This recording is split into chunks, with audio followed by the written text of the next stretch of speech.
జీవితంలో ఒక ప్రాముఖ్యమైన అంశాన్ని ఈరోజు మనం ధ్యానించుకుందాం. ప్రాముఖ్యమైన అంశం అంటే దేవుని సన్నిధిలో క్రైస్తవ జీవితంలో ఒక ప్రాముఖ్యమైన అంశాన్ని ఈరోజు మనము ధ్యానించుకుందాం. హల్లెలూయా. సో ఏంటిది ఆ ప్రాముఖ్యమైన అంశం? What is that important subject? ఏంటి అనగా ఒక ఇంపార్టెంట్ సబ్జెక్టు మనుషుల కోసం మాట్లాడటం. మనుషులను మనం ఏం చేయటం అంటే తీర్పు తీర్చటం, మనుషుల కోసం జడ్జి చేయటం అనేది ఈ లోకంలో అందరి లైఫ్లో సర్వసాధారణంగా ఉన్న ఒక అంశం. అయితే దేవుని వాక్యము ఈ మనుషుల కోసం మాట్లాడడంలో, మనుషుల కోసం తీర్పు తీర్చడంలో, మనుషుల విషయంలో మనం ఏదైనా జడ్జి చేయడంలో ఏం చెప్తుంది అనే విషయాన్ని మనం ఈరోజు గమనించుకుందాం. హల్లెలూయా. సాధారణంగా మనం ఏం చేస్తామంటే అందరి గురించి వీళ్ళు ఇట్లా, వాళ్ళు అట్లా, వీళ్ళు మంచోళ్ళు కాదు, వీళ్ళు చాలా మంచోళ్ళు, వీళ్ళ దగ్గరికి వీళ్ళ లైఫ్ ఇది, వాళ్ళ లైఫ్ ఇది, వీళ్ళు చెడిపోతారు, వీరు బాగుపడతారు అని సాధారణంగా అందరూ అంటారు కదా. అంటారా అన్నారా? వానితో పోకు చెడిపోతావు, వీనితో తిరగకు మంచిగా అవుతావు, కసంతో తిరుగు నువ్వు బాగా అవుతావు. అంటే వాడు మంచోడు, వాడు చెడ్డోడు, లేకపోతే వాని లైఫ్ ఇది, వాళ్ళ లైఫ్ ఇది అని చాలా మంది ఏం చేస్తారంటే తీర్పు తీరుస్తారు. తీర్పు అంటే కన్ఫామ్గా వాళ్ళు చెప్తారు ఏంటంటే, బ్రదర్ వాళ్ళు మంచోళ్ళు కాదు, బ్రదర్ ఆమె మంచామె కాదు, బ్రదర్ ఈయన మంచోడు కాదు. అంటే ఒక విషయంలో మనము మాట్లాడేస్తాం ఈజీగా. ఏం చేస్తామంటే వి విల్ టాక్ ఈజీలీ. ఏ విషయమైనా ఈజీగా మనం మాట్లాడేస్తాం. అయితే దేవుని వాక్యము ఏం సెలవిస్తాం? ఎవరి గురించి అయినా మనము తీర్పు అని అంటే మనము వీళ్ళు మంచి, వీళ్ళు చెడు అని చెప్పేస్తాం. అందరూ కూడా అవును బ్రదర్ మంచోళ్ళని మంచోళ్ళే అంటాం, చెడ్డోళ్ళే అన్నారు. కరెక్టా? ఇది మనకు తెలిసినట్టుగా దేవుని వాక్యం ఏం సెలవిస్తా ఉంది అంటే మనం చూసుకుందాం. మత్తయి సువార్త 7వ అధ్యాయము 1 నుంచి మనం చదువుకుందాం.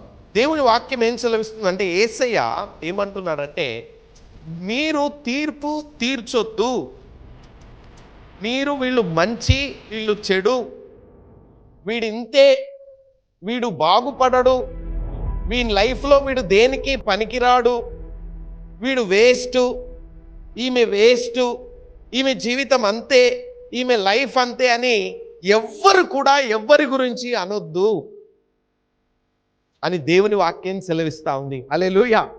This is a very important subject in the Christian life. ఇది చాలా ముఖ్యమైన విషయము క్రైస్తవ జీవితంలో. మనం ఈజీగా ఒకరిని అనేస్తాం, ఈజీగా ఒకరి గురించి చెప్పేస్తాం, వీళ్ళు ఇట్లా, వాళ్ళు అట్లా, వాళ్ళు అది, వీళ్ళు ఇది. కానీ దేవుని వాక్యం ఏమంటుంది తెలుసా? మీరు ఎవ్వరికి కూడా తీర్పు తీర్చొద్దు, ఎవరి గురించి మాట్లాడొద్దు. ఎందుకు అంటే మీరు తీర్పు తీర్చబడుదురు. ఒకవేళ దేవుడు యేసయ్య మనను పట్టుకొని మనను చూస్తే మనను స్కాన్ చేస్తే మన పాపాలు, మన పొరపాట్లు, మన తప్పిదములు, మనం చేసిన క్రియలు ఒకవేళ దేవుడు స్కాన్ చేస్తే ఎవడైనా దేవుడు ముంగట నిలబడతారమ్మా? నిలబడలేరు. Nobody in the world, ఈ ప్రపంచంలో ఎవ్వరు కూడా దేవుని ఎదుట నీతిమంతులుగా నిలబడలేరు. అందరూ పాపం చేశారు. అందుకనే అందరూ పాపం చేసి దేవుడు అనుగ్రహించు మహిమను పొందలేకపోతున్నారని దేవుని వాక్యం సెలవిస్తా ఉంది. అయితే మనుషులు ఏం చేస్తున్నారంటే వాళ్లకు తోచినట్టు ఎదుటి వ్యక్తుల కోసం మాట్లాడుతూ ఉంటారు. వాళ్ళు మంచోళ్ళని, వాళ్ళు చెడ్డవాళ్ళని, వీళ్ళు నాశనం అయిపోతారని, వీళ్ళు బాగుపడరని, వాళ్ళ లైఫ్ ఇంతే అని, వారు దరిద్రులని, వాళ్ళు చెడ్డవాళ్ళని ఒక మనిషి డైరెక్ట్గా మాట్లాడి దేవుడు అనుగ్రహించు కృపను పొందలేకపోతున్నారు. హల్లెలూయా. ఈరోజు దేవుడు ఏమంటున్నాడంటే, ఒకవేళ నేను మీకు తీర్పు తీర్చి ఉంటే, ఒకవేళ నేను మిమ్మల్ని స్కాన్ చేసి ఉంటే, మీరు నీతిమంతులుగా, పరిశుద్ధులుగా, భక్తిపరులుగా, గొప్పవాళ్ళుగా చలామణైతున్న మనమే దేవుడు వచ్చి స్కాన్ చేస్తే ఎంతమందిని పాస్ అవుతాం, ఎంతమందిని ఫెయిల్ అవుతాం? దేవుని వాక్యంలో దేవుడు ఏమంటున్నాడంటే ఆల్మోస్ట్ అందరూ ఫెయిల్ అవుతారు. అయితే ఫెయిల్ అయ్యే నువ్వే వేరే వాడిని నువ్వు చెడు అని ఎట్లా అంటున్నావు? వేరే వాళ్ళు వీడు బాగుపడడు అని ఎలా అంటున్నావు? వేరే వాళ్ళు వీడు పైకి రాడు అని ఎలా అంటున్నావు? వేరే వాళ్ళు ఈయన లైఫ్ ఇంతే, ఈమె లైఫ్ ఇంతే అని ఎలా అంటున్నావు? తీర్పు తీర్చు మనుషుడా జాగ్రత్త.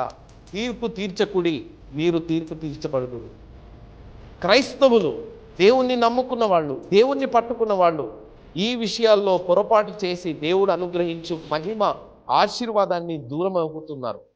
ఎప్పుడైతే మనము దేవుని సన్నిధిలో ఇదిగో వీళ్ళు మనకు తప్పిదం చేశారా, వాళ్ళు అలా అని తెలిసిందా, యేసయ్యా నువ్వు చూసుకో తండ్రి, వాళ్ళను తీర్పు తీర్చడం నా వంతు కాదు, నేను వాళ్ళ కోసం మాట్లాడేది నా బాధ్యత కాదు, అది నీవు దేవా నువ్వు చూసుకో. వీళ్ళు తప్పు అని కనపడ్డదా, యేసయ్యా నేను కాదు దేవా తీర్పు తీర్చేది నీవు. ఎప్పుడైతే నీ జీవితంలో నువ్వు అలాంటి డిసిజన్ తీసుకొని దేవునికి సమర్పిస్తావో దేవుడు వాళ్ళని తీర్పు తీర్చేవాడుగా ఉంటాడు. నీవు ఆ అథారిటీ, తీర్పు తీర్చే అథారిటీ ఏ మనుషునికి లేదు. ఎవ్వరు కూడా తీర్పు తీర్చలేరు. ఎందుకు అనంటే దేవుడు అన్నాడు తీర్పు తీర్చే బాధ్యత నాది. 2వ వచనం నుంచి, మీరు తీర్పు తీర్చిన చొప్పునే మిమ్మును తీర్పు తీర్చుదును. ఒకవేళ మనం అంటాం కదా ఒకడు మంచిగా లేడు అని, ఒక వేలు ఎట్లా చూపిస్తాం? ఎదుటి వ్యక్తులను ఎట్లా చూపిస్తాం? ఇట్లా చూపిస్తాం కదా, వాళ్ళనైనా మంచిగా లేదు. ఒకవేళ చూపిస్తే మిగతా 3 ఫింగర్స్ ఏం చేస్తున్నాయి? దేవుడు ఏమంటాడు తెలుసా? నువ్వు ఒకరి గురించి వీడు ఇట్లా అని నువ్వు మాట్లాడితే నీకు నేను చూపిస్తా, నువ్వేం మంచోనివి అని నేను మాట్లాడతా, నీవేం పర్ఫెక్టు అని నేను చూపిస్తా. దేవుడు అంటా ఉన్నాడు, don't say anybody any bad words, don't judge anybody. నువ్వు ఒకవేళ వేరే వాళ్ళను తీర్పు తీరిస్తే దేవుడు అంటున్నాడు నేను నీకు తీర్పు తీరుస్తా. నువ్వేం పర్ఫెక్ట్ ఉన్నావు, నువ్వెంత పర్ఫెక్ట్ ఉన్నావు, నీ లైఫ్లో నువ్వెంత ఆశీర్వాదకరంగా ఉన్నావు, నీ ప్రార్థనలు ఎంత ఫలిస్తున్నాయి, నువ్వెంత భక్తిపరునువో I will tell you. Because people will tell very easily.